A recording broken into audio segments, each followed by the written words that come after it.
আচ্ছা ভাবুন তো, যদি একটা হাইওয়ে দিয়ে মানে একদম ব্যস্ত রাস্তা দিয়ে একই সময়ে অনেক গাড়িকে পাঠানো যেত, কোনো জ্যাম নেই, ধাক্কাধাক্কি নেই। হুম। বা ধরুন একটাই তার, আর সেটা দিয়েই অনেকে মিলে একসাথে ফোনে কথা বলছে। ঠিক।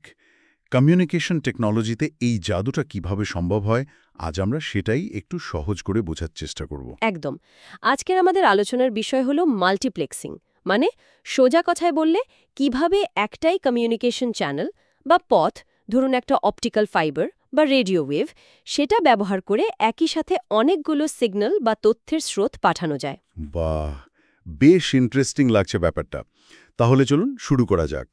প্রথমে একটু বুঝি, এই মাল্টিপ্লেক্সিং জিনিসটা আসলে কি, আর এর দরকারটাই বা পড়ল কেন ডিজিটাল কমিউনিকেশনে? হ্যাঁ, আর এর সাথে আমরা দুটো প্রধান টেকনিক নিয়েও কথা বলবো। একটা হলো টাইম ডিভিশন মাল্টিপ্লেক্সিং মানে টিডিএম, আর অন্যটা ফ্রিকোয়েন্সি ডিভিশন মাল্টিপ্লেক্সিং মানে এফডিএম।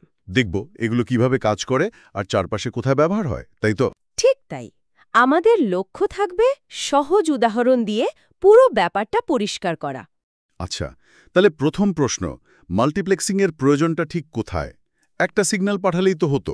আসলে মূল কারণটা হলো রিসোর্সের ঠিকঠাক ব্যবহার করা। মানে কমিউনিকেশন চ্যানেল তো সীমিত আর দামি, তাই না? হুম। ভাবুন, যদি প্রত্যেকটা ফোন কলের জন্য বা টিভি চ্যানেলের জন্য আলাদা আলাদা তার লাগতো, তাহলে কি অবস্থা হতো? হ্যাঁ, পুরো শহরটাই তো তারের জঞ্জালে ভরে যেত। ঠিক। আর খরচাও পড়তো প্রচুর। মাল্টিপ্লেক্সিং এখানেই সাহায্য করে। এটা আমাদের একটাই কমিউনিকেশন চ্যানেলকে অনেকের মধ্যে ভাগ করে ব্যবহার করার সুযোগ দেয়। ও আচ্ছা। এতে খরচ কমে, পরিকাঠামো সরল থাকে, আর সিস্টেমটা অনেক বেশি এফিশিয়েন্ট হয়। তার মানে এটা অনেকটা মাল্টিলেন হাইওয়ে বানানোর মতো। একটাই চওড়া রাস্তা, তাতে অনেক লেন, যাতে অনেক গাড়ি একসাথে চলতে পারে। প্রত্যেক গাড়ির জন্য আলাদা রাস্তা বানানোর দরকার নেই। একদম ঠিক ধরেছেন। হাইওয়ের উপমাটা এখানে খুব ভালো কাজ করে। মাল্টিপ্লেক্সিং ঠিক এই কাজটাই করে, একটাই পরিকাঠামো দিয়ে অনেক বেশি ট্রাফিক সামলানো। আজকের দিনের ইন্টারনেট, মোবাইল ফোন সবকিছুর পেছনেই কিন্তু এই ধারণাটা আছে। তাহলে ব্যাপারটা দাঁড়াচ্ছে একই চ্যানেল দিয়ে বেশি লোককে সার্ভিস দেওয়া আর চ্যানেলের পুরো সদ্ব্যবহার করা। একেবারে। তাহলে মাল্টিপ্লেক্সিং কেন জরুরি, মানে এর প্রয়োজনীয়তাটা, সেটা কি এখন পরিষ্কার হলো? হ্যাঁ, এর গুরুত্বটা বেশ ভালোই বোঝা যাচ্ছে। আচ্ছা, এবার তাহলে এর বিভিন্ন ধরনগুলো নিয়ে কথা বলি। আমরা তো শুনলাম দুটো প্রধান পদ্ধতির কথা বলবেন, টিডিএম আর এফডিএম। হ্যাঁ, ঠিক। এই দুটো পদ্ধতি চ্যানেলটাকে ভাগ করার জন্য দুটো একদম আলাদা রাস্তা নেয়। টিডিএম সময়কে ভাগ করে আর এফডিএম ফ্রিকোয়েন্সিকে। বেশ, তাহলে প্রথমে টিডিএম মানে টাইম ডিভিশন মাল্টিপ্লেক্সিং দিয়ে শুরু করি। এটা কিভাবে কাজ করে? বেশ, টিডিএম এর মূল আইডিয়া হলো পুরো সময়টাকে খুব ছোট ছোট অংশে ভাগ করে ফেলা হয়। এই প্রত্যেকটা ছোট অংশকে বলে টাইম স্লট। Time slot. আচ্ছা। হ্যাঁ। এবার ধরুন আপনার কাছে কয়েকটা আলাদা ডেটা সিগন্যাল আছে। সেগুলোকে পালা করে এক একটা টাইম স্লট দেওয়া হয়। মানে প্রথম সিগন্যালের একটু ডেটা প্রথম স্লটে, দ্বিতীয়টার একটু ডেটা দ্বিতীয় স্লটে, তৃতীয়টা তৃতীয় স্লটে, এভাবে। এটা কি অনেকটা এক লেনের রাস্তায় বিভিন্ন কোম্পানির গাড়িকে দিনের বিভিন্ন সময়ে চলার অনুমতি দেওয়ার মতো? যেমন সকাল ৯টায় এক কোম্পানির, ৯টা বেজে ১ মিনিটে অন্য কোম্পানির। দারুণ বলেছেন। ঠিক তাই। সবাই একই লেন ব্যবহার করছে, কিন্তু আলাদা আলাদা সময়ে। এখানেও চ্যানেল একটাই, কিন্তু ব্যবহারের সময়টা ভাগ হয়ে যাচ্ছে। তার মানে প্রেরক প্রান্তে এই ডেটার ছোট ছোট অংশগুলো নিয়ে টাইম স্লটে সাজিয়ে পাঠানো হচ্ছে, আর গ্রাহক প্রান্তে সেগুলোকে আবার টাইম স্লট অনুযায়ী আলাদা করে নেওয়া হচ্ছে। একেবারে। প্রেরক প্রান্তে এই কাজটা করে মাল্টিপ্লেক্সার, আর গ্রাহক প্রান্তে ডিমাল্টিপ্লেক্সার।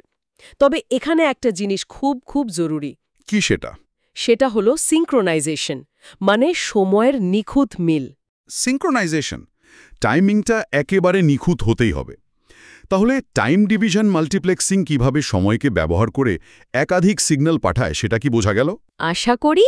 আর এই টিডিএম এর কিন্তু খুব পরিচিত প্রয়োগ আছে। তাই? কোথায় ব্যবহার হয় এটা? একটা চেনা উদাহরণ দিন না।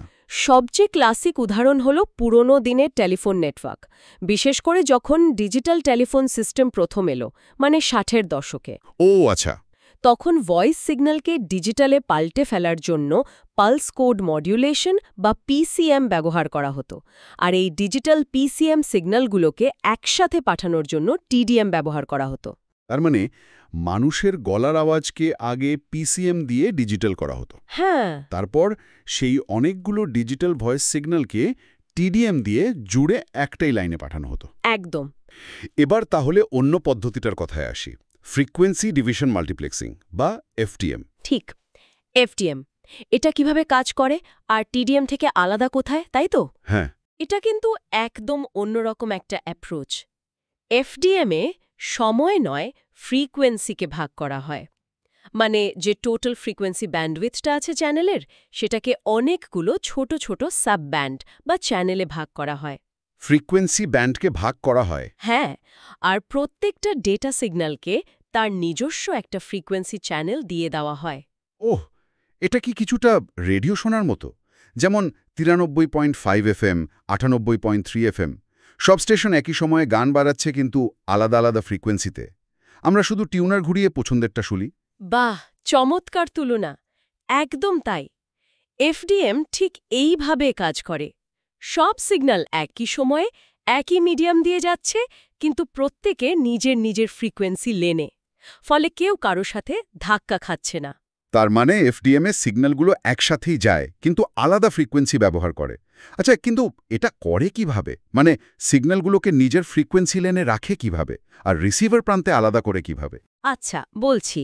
প্রেরক প্রান্তে প্রত্যেকটা সিগন্যালকে তার নির্দিষ্ট ফ্রিকোয়েন্সিতে বসানোর জন্য মডিউলেশন ব্যবহার করা হয়। মানে মূল সিগন্যালটাকে একটা নির্দিষ্ট ফ্রিকোয়েন্সির বাহক তরঙ্গের উপর চাপানো হয়। মডিউলেশন। আর গ্রাহক প্রান্তে ওই মিশে থাকা সিগন্যালগুলো থেকে নিজেরটা বেছে নেওয়ার জন্য খুব শার্প ফিল্টার ব্যবহার করা হয়। এই ফিল্টারগুলো শুধু নির্দিষ্ট ফ্রিকোয়েন্সির সিগন্যালকেই ঢুকতে দেয়, বাকিদের আটকে দেয়, অনেকটা রেডিও টিউনারের মতো। আর চ্যানেলগুলো যাতে একে অপরের সাথে মিশে না যায়, তার জন্য দুটো চ্যানেলের মাঝে একটু ফাঁকা ফ্রিকোয়েন্সি রাখা হয়, যেটাকে বলে গার্ড ব্যান্ড, যাতে ইন্টারফিয়ারেন্স না হয়। আচ্ছা, বুঝলাম। তাহলে ফ্রিকোয়েন্সি ডিভিশন মাল্টিপ্লেক্সিং কিভাবে ফ্রিকোয়েন্সি ব্যবহার করে সিগন্যাল আলাদা রাখে তা কি স্পষ্ট হলো? আশা করি। হ্যাঁ, ধারণাটা পরিষ্কার হলো। টিডিএম আর এফডিএম দুটো একদম আলাদা পথে কাজ করে। তাহলে আজকের আলোচনা থেকে আমরা মাল্টিপ্লেক্সিংয়ের মূল ব্যাপারটা বুঝলাম। মানে একটাই চ্যানেলকে অনেকে মিলেমিশে ব্যবহার করা। ঠিক, আর দুটো প্রধান উপায় দেখলাম। একটা টিডিএম, যেটা সময়কে ভাগ করে, এর জন্য সিঙ্ক্রোনাইজেশন খুব জরুরি। উদাহরণ হল পিসি টিডিএম টেলিফোন সিস্টেম। আর দ্বিতীয়টা এফডিএম, যেটা ফ্রিকোয়েন্সিকে ভাগ করে। প্রত্যেক সিগন্যাল নিজের ফ্রিকোয়েন্সি ব্যান্ডের মধ্যে থাকে, রেডিও স্টেশনের মতো।